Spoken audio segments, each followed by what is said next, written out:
to another Rush Generations Health Education lecture. Rush Generations and our staff is delighted to be your source of information, resources, and health promotion programs to help maximize your well-being and good health as you age. Today is Wednesday, March 4th, and I'm Franco Samataro. I'll be your moderator for today's lecture, Nutrition and Healthy Eating. Before I present to you the wonderful speakers joining us today, I'd like to first thank Hannah Weinsman for helping us with the production of this lecture, helping us manage the chat and other key aspects so that we can all have a great discussion about nutrition guidelines for older adults and ways to incorporate healthy eating into your life. As always, we're live streaming this lecture via our YouTube channel using the video platform Zoom, which allows us to host a good number of people who join us via phone. Thank you so much for joining us. And for those on YouTube, we ask that you please use the chat function to ask questions and or to add to the discussion throughout the lecture. We will make sure that your comments and questions make it to the presenters. And for those of you listening to the discussion via phone, you'll also have an opportunity at the end to unmute your audio so that you can ask your questions as well. We'd like to remind you that all information offered here is for general informational purposes only, and to always seek additional professional advice for situations specific to you and your needs. And now, without further ado, let me introduce our speakers for today. First, I'll introduce Kristen Gustashaw. Kristen has worked in the field of nutrition for over 30 years, and she holds a master's degree in clinical nutrition, is a nutrition consultant, public speaker, and one of only 15 certified specialists in gerontological nutrition in the state of Illinois. Her passion is translating complex nutrition research into usable information and presenting it to patients and clients, various media outlets, foundations, organizations, and national conferences. Next, we have Frances Lee. Fran is a family nurse practitioner who has worked with the Rush Department of Surgery clinics for weight loss and lifestyle medicine since 2017. She has a certificate of advanced education from the Obesity Medicine Association, and Fran feels that she has the best job in the world. And so now, without further ado, I'd like to hand it back to Kristen, who will lead us off in this discussion. Thank you so much. Welcome, everybody. I'm so happy you could all join us here today. I'm going to be having the privilege, as I do every day, in talking about nutrition and healthy eating and the new food guide pyramid and guidelines. I don't know how many of you have heard about them, but you'll get a snippet about what they're about. And this little cute icon that says Discover the Power of Nutrition is the Academy of Nutrition and Dietetics logo for the National Nutrition Month of 2026. So it's always exciting to talk about nutrition, but even more exciting to talk about it during March when it's National Nutrition Month. So thanks for having me. You can go to the next slide. Of course, we're being sponsored by Rush Generations, a healthier today and a vital tomorrow. And we only have a brief amount of time, and I could talk about nutrition probably all day with everybody, but we're going to keep it brief. I'm going to talk kind of about the what it is, and Fran is going to follow up of more of how to do this time around. So I'm going to touch on the U.S. dietary guidelines, the current and new 2025-2030 U.S. food pyramid that was just presented to us all, and a bit of an action plan. So first off, U.S. dietary guidelines. I don't know how many of you have ever followed much of the U.S. dietary guidelines or even their existence, but it is a very dynamic thing that started in the early 1900s. So I know this is a very small imagery, but we only have a short bit of time. But I just wanted to give people kind of an understanding and a sense of kind of how the nutrition dietary guidelines have evolved. So way back in 1916, we had this farmer's bulletin, and it was really focused on children nutrition. And I thought it quite funny that one of the comments was present the food in a pleasant way. And they have the child there with breakable plates and a glass pitcher of milk, which I thought today would just really not be a classic way to present a child food. But this one seems to be manning it really well. Then in 1916, they kind of continued to branch off into um, a little bit more guidelines, a little bit more general to the general population. Then we ended up in the 40s. So there was a big gap. And in the 40s, they came out with the Basic Seven. And these are both kind of two iconic images of how that information was presented to the country. And it was a bit of a pinwheel. And we have produce right here. We have milk, we have meats and whole grains, and butter got its own section. So that's kind of an interesting theme right now because butter has made its way back to kind of the limelight. And it's interesting how sometimes life can go full circle. Um, and then we moved on to kind of the 50s through the 70s. And again, same message. And I want to keep kind of emphasizing you can see that it's meat, it's produce, it's whole grains. So nothing really magical about any change, except that we were talking just about children. Then we had the Basic Seven. Then they started giving us just different images. They started showing us a little bit more food. Then in the 80s, this kind of looks like a bit of a Wonder Woman food wheel, but still it's compartmentalized into different categories of whole foods. And now we've gone from the early 1900s to the late 1900s. And yet, if we really talked anything about processed food, anything about, non-real food, then in the 90s, we got the pyramid, which was the foundation of whole grains, then fruits and vegetables, top it off with some meats and dairy and sparse fats.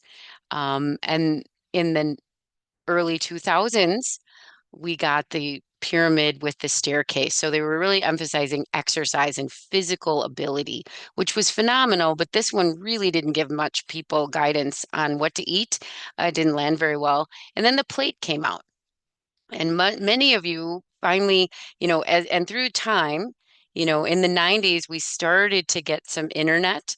But then by the 2000s, and certainly with the My Plate, when that came out, um, we started getting access in different ways, and were able to market things different ways. So the plate really took hold. But for dietitians, it was finally something that we could literally help people visualize.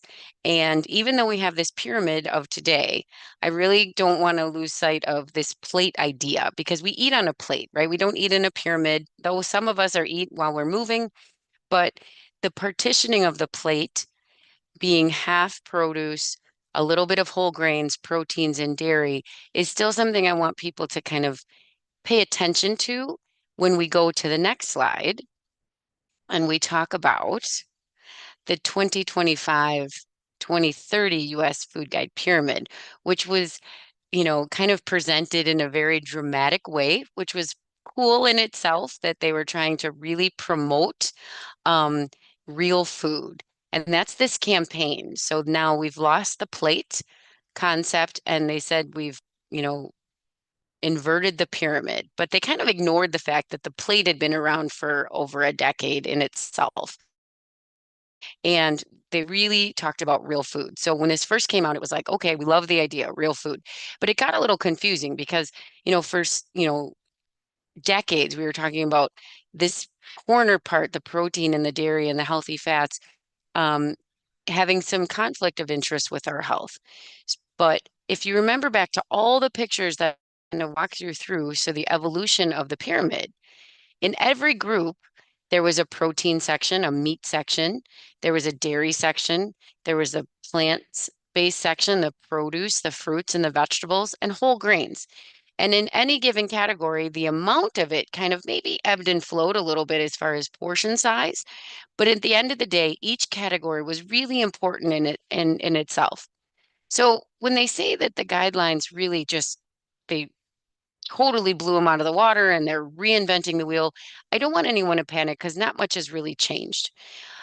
We still want to emphasize protein. We always have.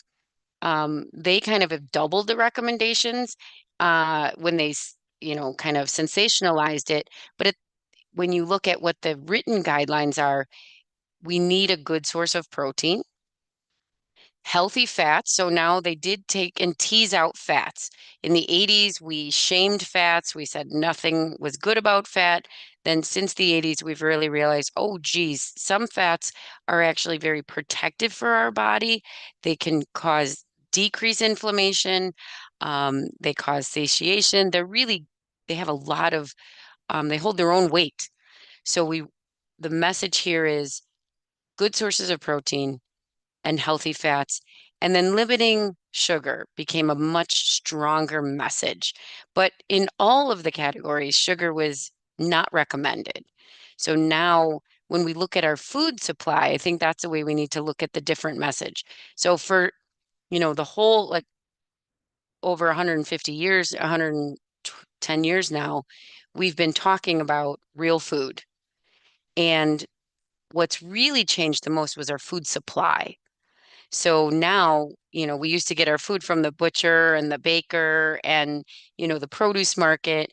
Now, when we go to our grocery store, there's aisles and aisles and millions of food products that are processed that we're really saying, you know what, we need to kind of pump the brakes on that and get back to the original food that's real food. Next slide. So, what are the key elements? The picture can only help us so much. So the real messages are we want to eat the right amount of real food.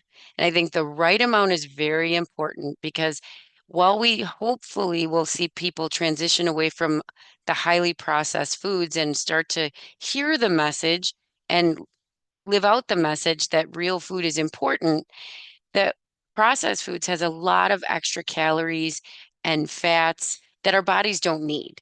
So when we're bridging this gap, if we start adding in a lot of food to our body, but we don't pull out the highly processed foods, we may be eating overall too much food. And then prioritizing your proteins at every meal and snack is a critical piece of this. But if you choose a red meat that has 5 times the amount of saturated fat, that may be the same amount of chicken, you get the same amount of protein, but you're going to have to be careful because the one will have a lot more fat, and we have not liberalized total fat, saturated fat. We just say, fats can be good, but the saturated fat still has to be within a smaller amount. So if you choose to get your saturated fat from that red meat, you may have to be that much more careful with the rest of the food in your day. And the portion sizes really matter.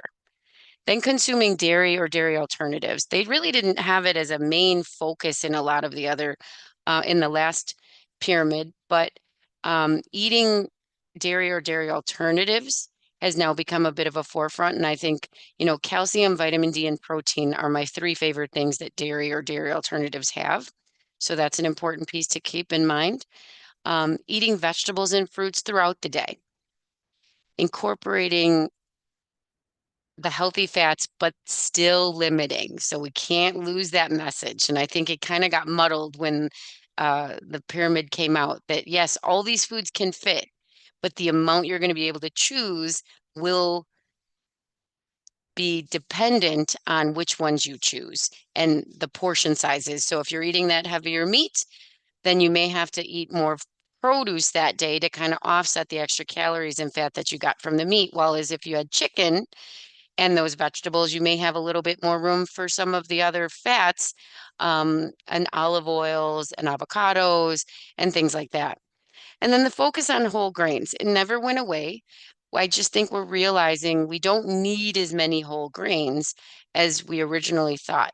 But never was it a great idea to be eating the white stripped grains of all of their nutrients. And then, of course, like I mentioned, limiting the processed foods. Anything with a package can be considered processed, but it's the highly processed foods with the laundry list of ingredients that aren't food related. They're additives, they're fillers, they're stabilizers. added sugar and refined carbohydrates like those white breads, cakes, cookies, pies, desserts. Those are called refined carbohydrates, those starchy things.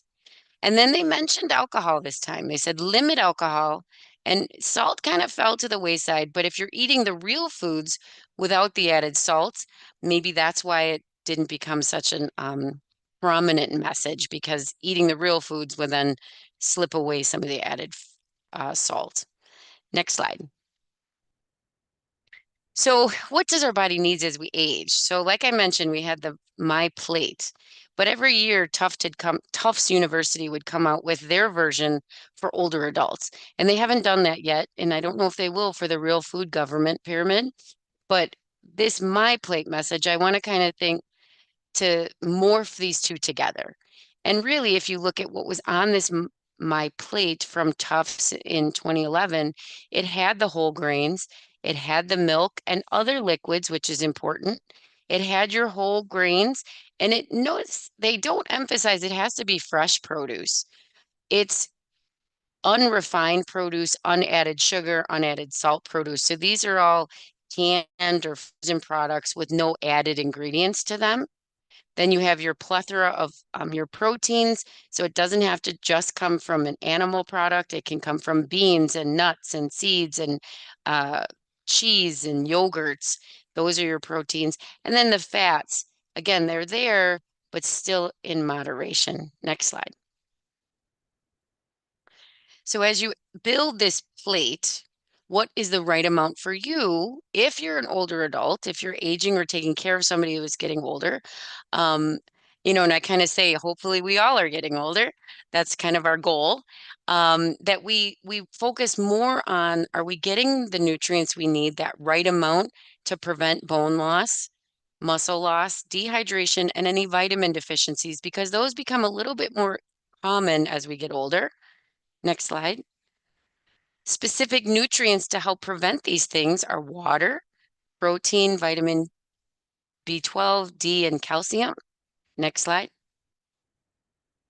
And then this is the right amount. So like these are what they're considering portion size right amounts.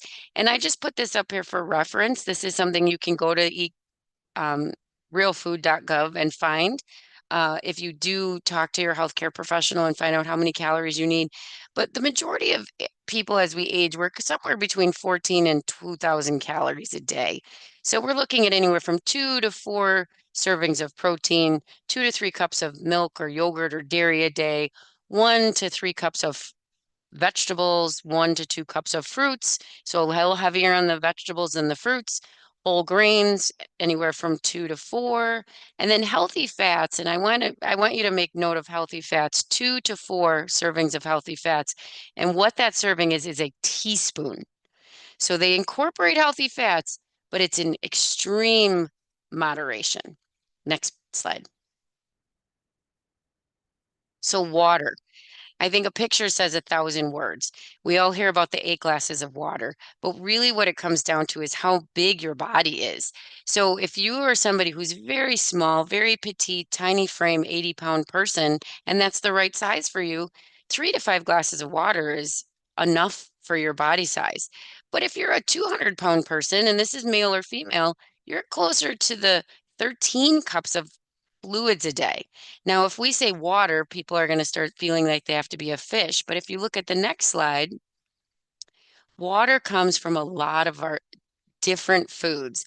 And I love this picture of this drink and eat your water, because cucumbers, celery, tomatoes, all these beautiful, rich produce also come with water, nearly 90%, 80 to 90% water.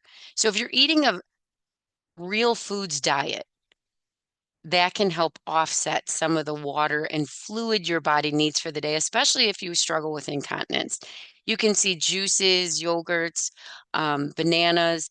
They're all, over 75% water. And I laugh living in Chicagoland that even pizza can be 40% water. So if you eat if you eat foods, you will get a rich source of fluid. Where you're not going to get a lot of water is from fats or from dried goods or processed foods, because they are dry in themselves. Next slide. And this is just that quick urine drop. You want your urine to help you think about how close am I in hydrogen. Some of your medicines might change the color of your urine, but you want to get the water you need and then check your urine color. And we really want to kind of stay in this light yellow color range. Okay. That means you're doing a pretty good job. And then the next slide. So what are your priorities? You know, people always say, well, Kristen, if you could just tell me what do I need to do? I usually will say a mantra of water, protein, produce. So you want to prioritize your nutrient dense foods. Where's your protein coming from? Your whole plant foods, fruits, vegetables, whole grains, nuts, seeds, and aim for about 25 to 35 grams of fiber per day. In fact, sometimes it's kind of fun if you just only focus on one nutrient and it being fiber, and you hit that goal for the day, and then you reflect on what food you ate, odds are you ate a lot of whole grains and a lot of fruits and vegetables and legumes, because that's where the fiber is. You certainly can get it from some prepackaged products and some cereals. Oatmeal, you know, it is a packaged product. It's a process, but it's not these ultra processed. So remember, it's not that you can't eat a dry cereal. But if you're choosing things like that to meet your needs, make sure the list of ingredients is very small and real food based. Okay. And if you eat these real foods, you won't have to overuse supplements. Though, as we age, we may need to have a supplement, a multivitamin, a B, a D, depending on the foods you're choosing and your specific nutrient needs. So it's good to ask. Next slide. Then your action plan. So what are we going to do? Now, I'm not going to labor too much on this because I know Fran is going to continue to talk about your lifestyle.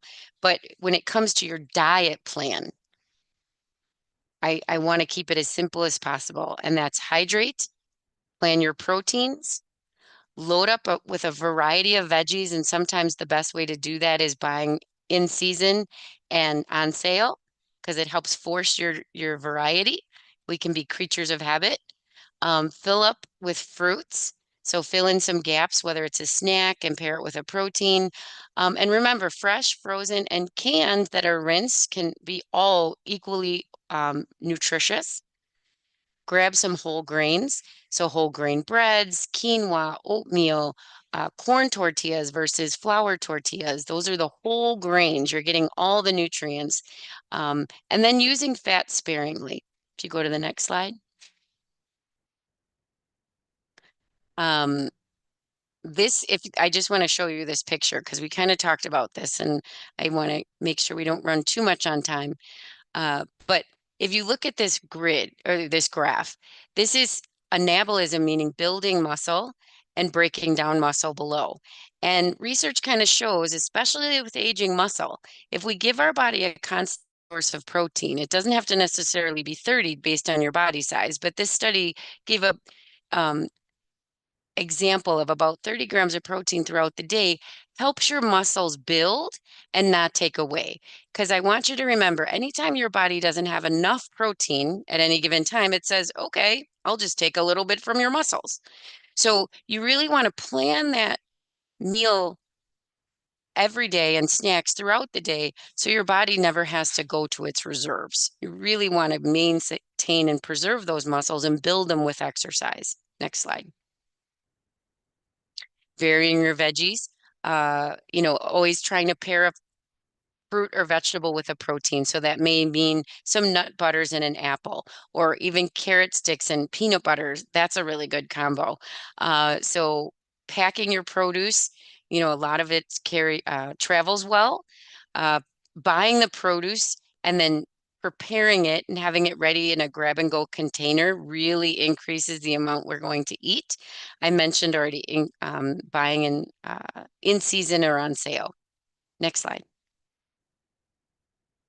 Then your whole grains. If you have never tried buckwheat flour pancakes or tried quinoa, which starts with a Q, it's a little trickier to say, or millet.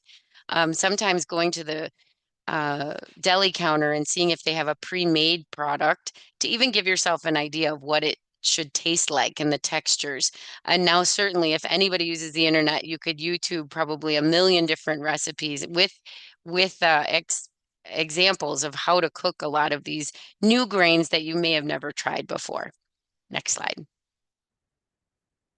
And then use fat sparingly. I think I can't emphasize this enough. You can kind of see these little pats of butter. They used to be on tables at restaurants with a little paper over them. So with a 2,000 calorie diet, which is what the food labels are all based on, even though older adults need maybe less than that, it only comes to about 4 pats of butter for the entire amount of fats for the day. And if you're looking at olive oil, 1 ounce, so those little shot glasses, has 6 teaspoons of olive oil in it. So we're really looking for less than 2/3 of that shot glass full of oil for the whole day. And I know many of you probably have gone to an Italian restaurant or at home and poured the olive oil and dipped the bread in far more than an ounce. So it can add up quick.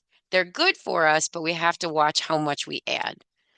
So without further ado, and we're going to take questions at the end, I would like to pass the baton to Fran, and she's going to tell us a bit more about incorporating a lot of what you just learned today.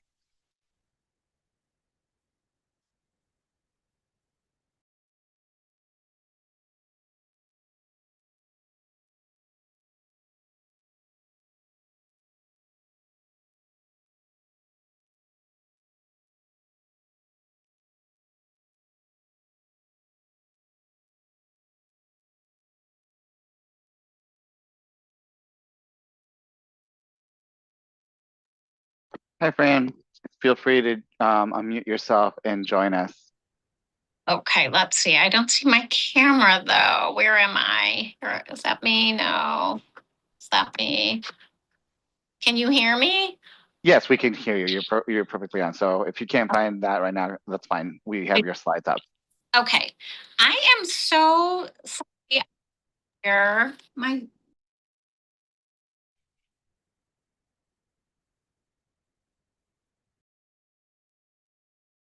You've muted it yourself once more.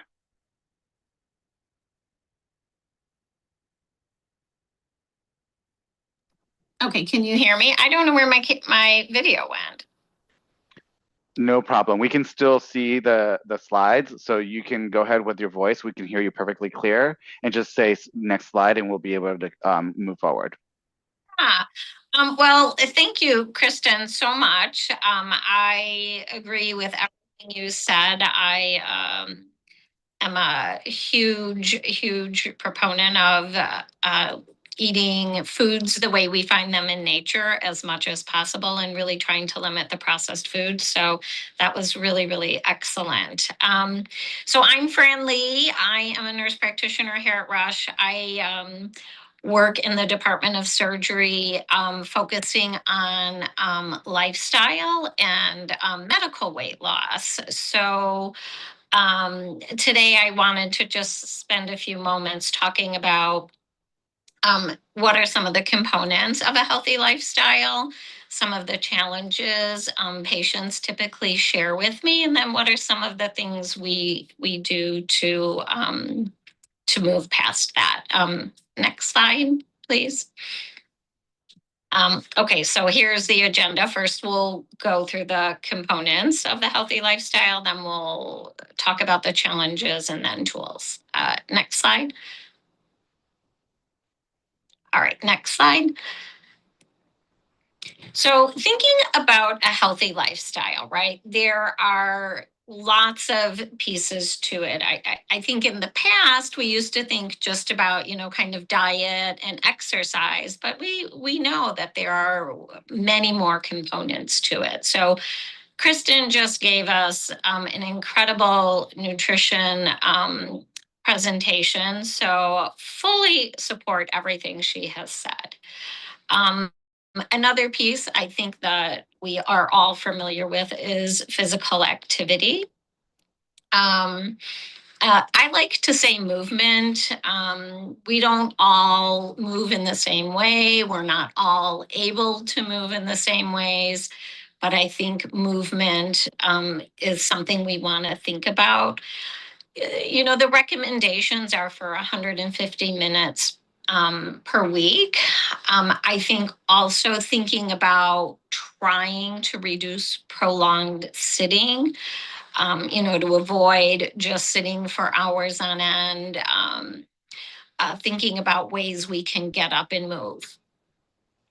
Another piece to a healthy lifestyle is sleep. I think sleep is something we talk about often for, overall health. And it's not just about the quantity of sleep, it's also about the quality of sleep. Uh, Recommendation is 7 to 9 hours, but I think some people are never going to sleep 9 hours. So, we don't want to stress about that. If you are a 6 to 7 hour person and that is, where you feel nice and refreshed, then that's fine. I think a really important thing with sleep is trying to keep your typical pattern. Next slide.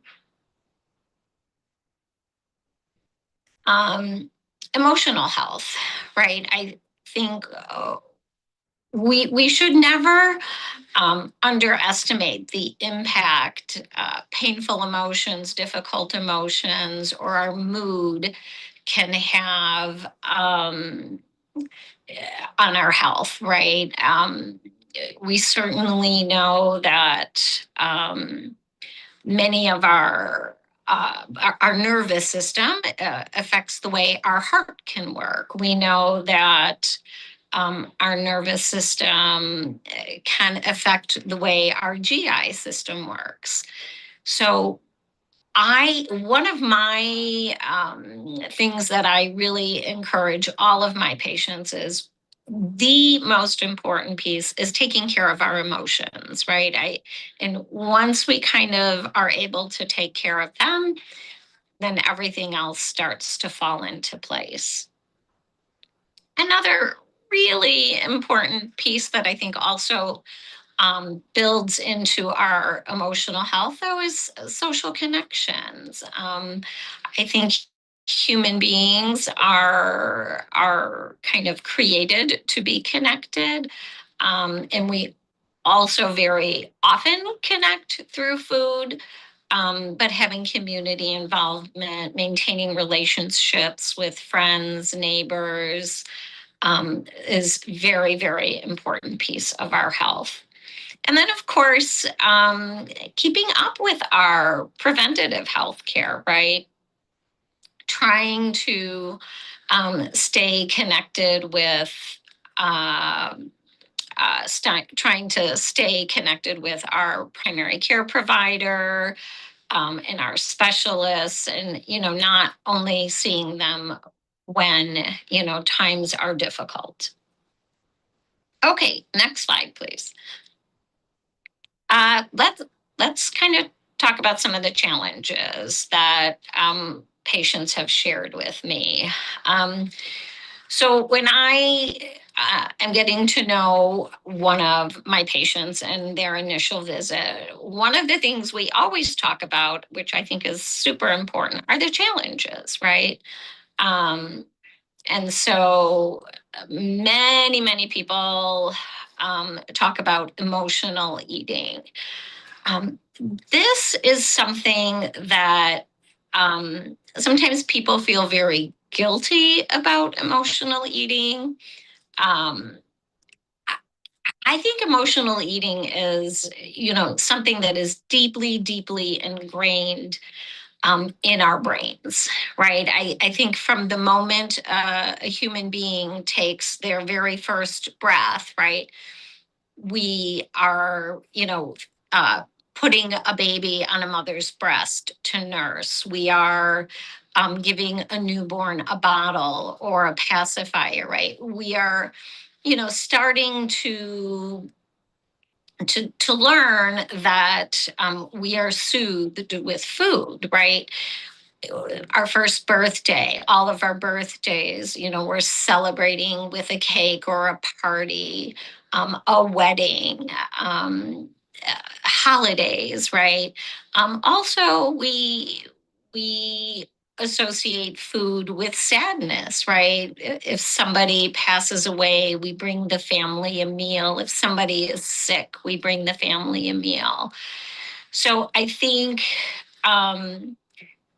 emotional eating is a big piece of being a human, and I think that's a very difficult thing for us to unlearn.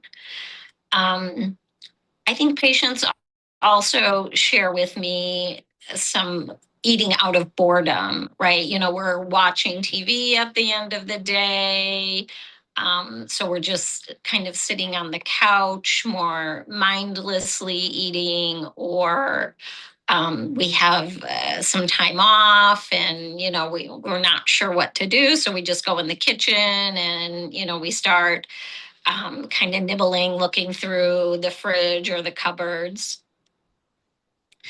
Some patients also say, oh, I'm too tired at the end of the day. I don't feel like cooking. That's fair. I don't know what to eat. I think Kristen gave us such a nice overview, but you know, some of the information is confusing. A friend might tell you you should, you know, oh, use this product, or a friend might say, oh, I did this diet that worked for me. So it can be confusing, you know, what should I eat? And then they go, oh, forget it. You know, I'm just going to eat whatever. Another challenge people share is that, you know, maybe they're just too tired to do a workout, or they're, you know, because of sleeping terribly. Many people have challenges with sleep these days. Okay, next slide. So some of the tools that we like to use. When we think about, you know, patients saying, oh, I'm too tired, or, you know, I can't do this because, you know, I have, you know, terrible arthritis in my hip, or I need surgery, or I just had surgery. I think it's really important when we think about the guidelines for exercise. You know, it's okay if you can't do 150 minutes per week, right? We should work towards this, of course, but you know, if you can only do 5 minutes per day, that is far better, right? And I always tell all of my patients, right, the one thing the guidelines, I'm certain it does not say, if you can't do 150, do 0. So I would say do what you can. 5 minutes is certainly better than 0 minutes. I think it's really important to choose a movement you like, right? Like, don't, you know, say, oh, I'm going to ride a bike and say, like, I really don't like that, or, you know, I'm going to do, you know, some sort of a spin class or something like that, and it's just not your thing. Pick activities that you like, or something that you might be interested in. Another thing, you know, some patients will say is, you know, I just don't have time, or I can't do, you know, the whole thing at once. So go ahead and try some exercise snacks, right? Maybe you take 5 minutes in the morning and you do some exercise. Maybe you do 5 minutes in the afternoon, maybe 5 minutes in the evening. And there you go. You've got 15 minutes for that day. So I think exercise snacks are a great thing to do. And to be honest, when I am at work and in clinic all day, and I start really early, I take little breaks between patients and do some stretching and exercises. Home videos are fantastic. Many of them are free. Many of my patients love, there's a Leslie Sansone walking video that you need very little room to do that in your home. If that is something, because of limitations you can't do, there are, lots of free chair exercises, chair yoga. And I say you can certainly adapt them if there's an activity on the video that you're like, no, I can't do that. Well, just skip that one, but keep going.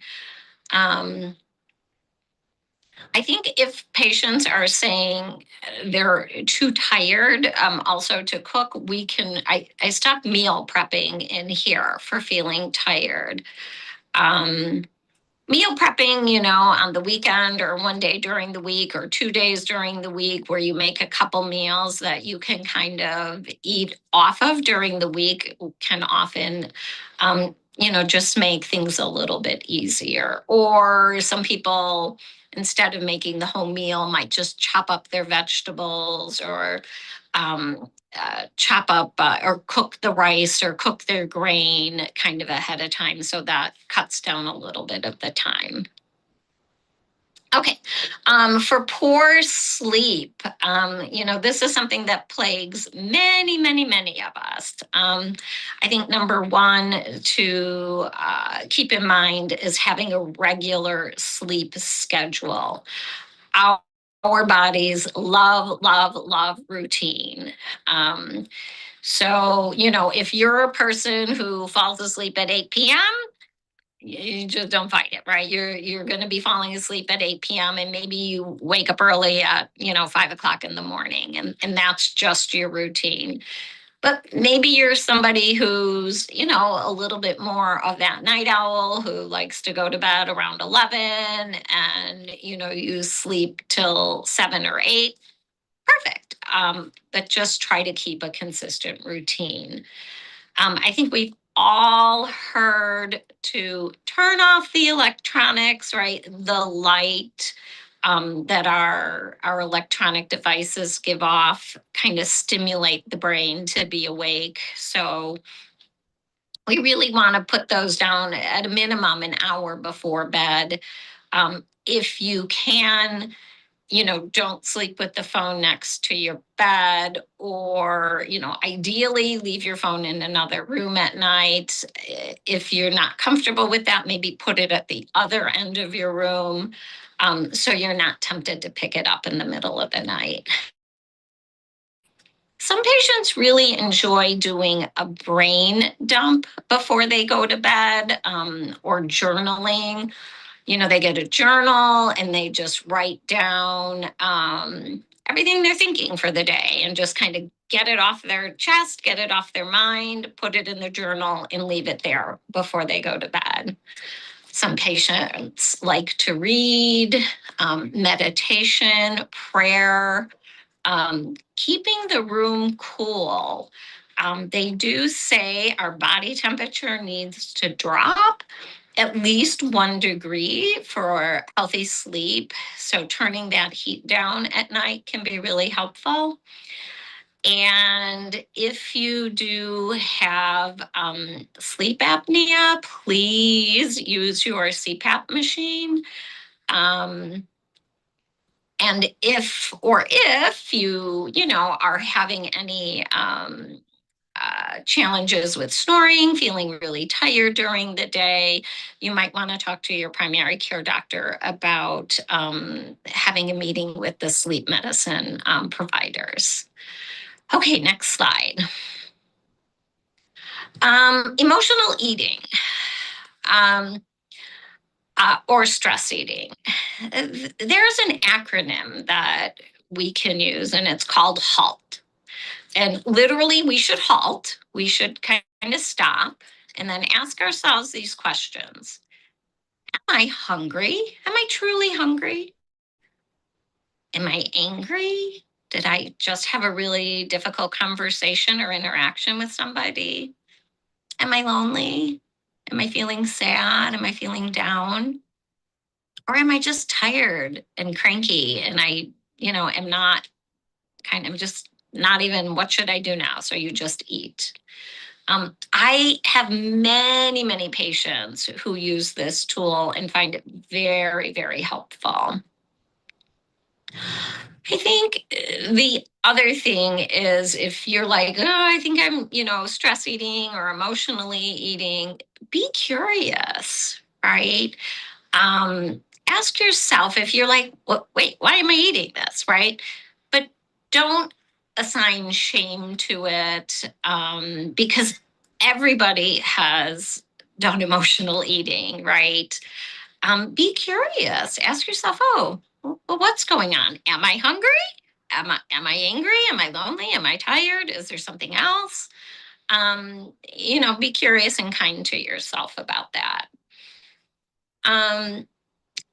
One thing we should say, though, is if you're finding that the stress eating or emotional eating is increasing, or you are experiencing a lot of guilt or shame, really consider talking with somebody from behavioral health, preferably somebody who works with patients for mood and food issues to help you, right? I think we shouldn't have to feel shame surrounding food. It's the way we've connected for thousands and thousands of years. So I think that's an important piece to think about. For bored eating, right? I think this is something, we've all done. Maybe try herbal teas before, if you're going to be sitting on the couch watching a movie, make yourself a nice cup of herbal tea. Maybe put it in your favorite cup, put a twist of lemon or something in it. Keep those trigger snacks out of the house, right? But maybe if you want to nosh on something when you're sitting on the couch, just take a little small plate or a small bowl. Or also, think of alternate activities. Maybe you're going to go, go for a walk instead of just sitting on the couch, or play a game, do a puzzle, something like that. Okay, next slide. Okay, so I don't know if you can all see this, but this is a picture of a swimming pool.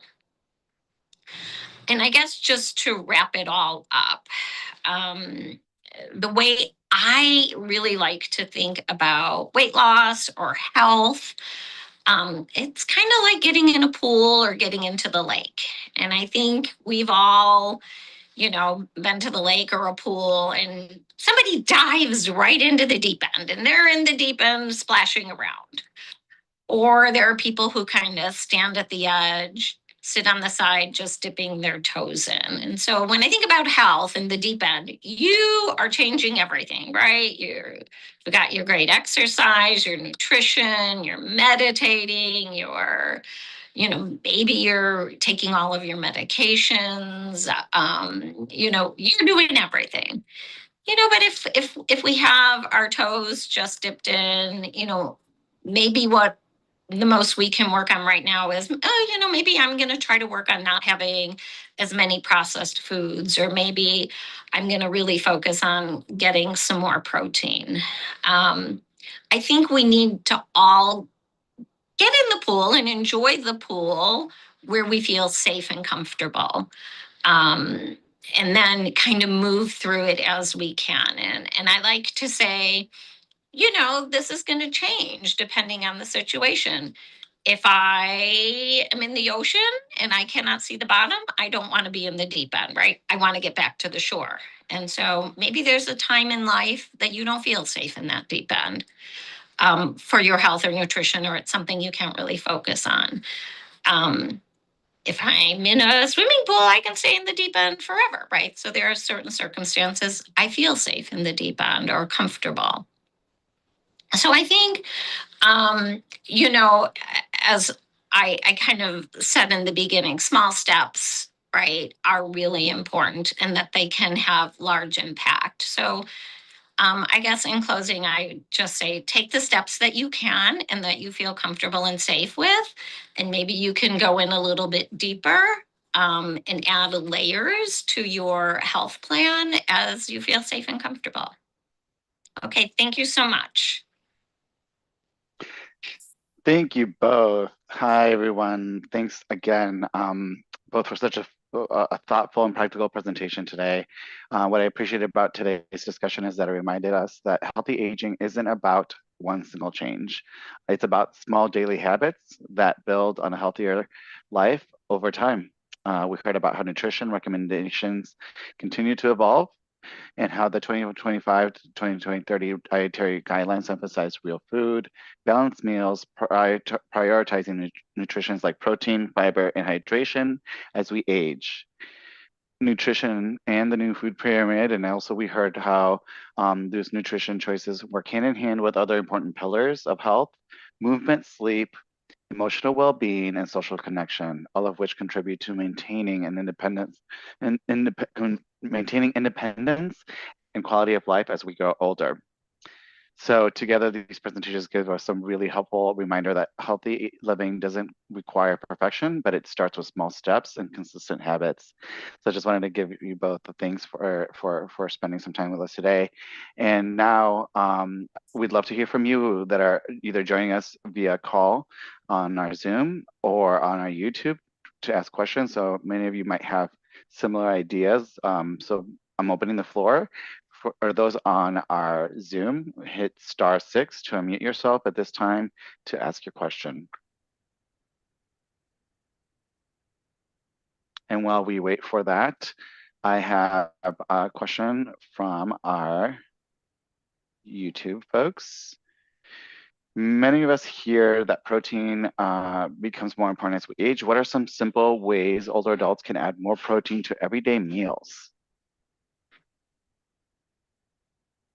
I think the easiest way to add more proteins is to see where you can sprinkle in some sesame seeds, sunflower seeds or nuts on salads, beans on salads. In fact, rinsing garbanzo beans in a colander and just eating those, kind of like people eat grapes. You can just pop some garbanzo beans. I think those are a really great choice. Instead of, just having a salad, can you have a salad with egg on it? Having those kind of quick grab and go things, whether it's a hard boiled egg that you kind of cook up about, a half dozen and leave them in the fridge, or some cheese, cheese and nuts as a snack are great ideas. One of the, I think, easiest ways, especially if, chewing and swallowing might be an issue, is a Greek yogurt, because, 6 ounces of a Greek yogurt has about the same amount of protein as a 3-ounce piece of chicken, which is the deck of cards. So it can really be packed full of nutrients. And then obviously it'll come with some calcium as well. And they do make lactose-free yogurt. So that is an option. You can take lactate pills, but there are, and more commonly, it's becoming available to have the lactose-free dairy as an option. That's terrific. Yeah, I did not know that fact about the successes of Greek yogurt. So that's great. I remember the plate reference before. They said like protein should be about a deck of cards size. So what a great visual for folks even joining us on our call. On the 6 ounces of Greek yogurt is about as much protein as a breast of 3 ounces of chicken. So or what used to be a recommendation of protein. Thanks for that. Something from YouTube. Is there any input available regarding the safety of delivered prepared meals that are microwaved or oven ready without our having to prepare meals? What was the exact question? So the question is there any input available regarding the safety of delivered prepared meals that are microwaved or oven ready without us having prepared those meals? So there basically, are a yeah. ton of options available on the marketplace. Even the Chicago Department on Aging, they have their own congregate dining. Most cities have some sort of meal program if you can't leave your home that you might be eligible for. But then there's also, it's becoming much more common. Like I think Seattle Sutton is probably one of the oldest known ones that's kind of available. And it's, but a lot of communities are even having like storefront pop-ups where you can go in and actually buy the meals prepared, or go in and they even have like you can prepare them together, or you can buy them pre-made and grab and go. But certainly even in the grocery store, I know kind of frozen meals got, I think it's the quintessential image of like the 1950s when card tables, TV trays first TV came dinners, out. yeah. And then, it was like this metal thing where you peel the top and there's some sort of brown brownie and a corn. They've really come a long way as far as the quality, if you're careful. So you really want to make sure, does it have that protein? A solid meal has to probably have at least 3 ounces of a protein, which is about 21 grams. So if you're looking for a complete meal, you want to look at a frozen dinner having about, you know, 25, 30 grams of protein. And I know we don't usually give numbers for salt, but if you're buying a frozen meal that has more than 800 milligrams of sodium, it's probably one to pass on. Terrific. Thank you for that guideline. And then a comment from YouTube for Francis. Thanks for so much for your practical encouragement, acknowledging our experiences as human beings. Appreciate it, especially judgment, no shame, to be gentle with ourselves, with or on purpose. So as you were speaking as well, I had a question came up as well, and also just reminded to those folks that are watching this now or maybe later that there are also Rush Generation programs that will help you aid in movement and in exercise, such as our low impact Tai Chi classes, our bingo size. We also have Matter of Balance for anyone who might consider themselves a risk fall. We'll help you with strengthening, a lot of chair exercises and core work.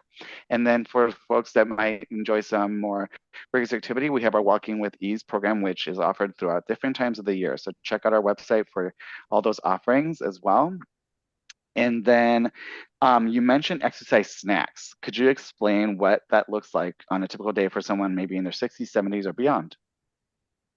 I mean, exercise snacks is just breaking up movement into little short bursts throughout the day. And so maybe if you're at home and you have a flight of stairs and you've maybe been doing work at a desk, or you've been sitting on the couch, say, oh, okay, I'm going to go walk up those stairs, if that's something you can physically manage. Maybe it's just stand up and sit down, 5 times. So just taking little exercise breaks. But so instead of going to the kitchen and getting, a handful of chips or, a cookie, do some movement. So I think it's whatever movement you're comfortable with and at whatever level you are able to do, but adding movement breaks throughout the day. I love that. And what a way to kind of help us wrap up this time that we're having together. We're a couple minutes away. So just want to ask you both for maybe just a sentence to send us off that you'd like folks to leave with today. And I personally want to say thank you for that. And after you're done with that, I have some remarks for our rest generations of what upcoming programs. I guess mine would be the 3 things: water, protein, produce, and then filling in the gaps, but making sure throughout the day you get those things in all day. And don't wait till you're hungry, because that's not always going to be the case. Thank you. Yeah, and I guess kind of my approach is kindness towards yourself when you are on your health journey, whatever that looks like for you. Be kind to yourself, be kind to each other. And I definitely second everything Kristen has said, and move. I think movement at whatever level you are able is super, super important. And I just want Wow. to add, I love the exercise snacks. I love that. Yeah, I love that coin. I'm gonna I want to steal that phrase. It's all yours. Thank you for sharing it then with all of us. Yeah. Again, I want to thank you both. We could talk for hours because I love this topic and I just love what you all shared with us today. So thank you so much. And now for our upcoming programs for our Rush Generation folks. We're going to start with Art for Emotional Wellness. Take time out of your day, relax, recharge, and connect with others. Art for Emotional Wellness offers a welcoming space to offer different artist projects that are designed to support emotional well-being and social connection. No prior experience is necessary. Our next sessions will be held in person at Rush on Tuesdays starting April 7th through April 28th from 1 to 3 p.m. To register or more information, call the 800-757-0202 Rush Generations for that class. And after, we'll go and follow with Fit and Strong. This is a free workshop that uses flexibility and strength training, aerobic walking, and health education to improve your balance and strength. This 24-session exercise and education class will be delivered 3 times per week for 8 weeks. Our next workshop will be held in person at Rush on Mondays, Wednesdays, and Fridays each week from April 13th through June 10th from 1 p.m. to 2:30 on each of those days. Again, to register, you can call the 800-757-0202 number. And now we'd also like to remind you, Shaman Senior Voices aims to empower older adults and to discuss what matters most to them as they age. It's important to share what matters most to you with your physician and loved ones. So take this opportunity and go ahead and scan the QR code that you see online or visit aging.rush.edu/Shulman/collaborate-and-connect and record a message. And then lastly, we'd like to remind you of our next lecture. Our next lecture, Understanding Sleep and Aging, will happen on March 25th at 1 p.m. as always on our YouTube channel. And you can also join us here via our Zoom. So any other questions, feel free to always reach out to us. Our 800 number is 1-800-757-0202 or visit our Facebook, facebook.com/Rush Generations. Be kind to yourself, be well, and thank you for joining us today. We will see you next time.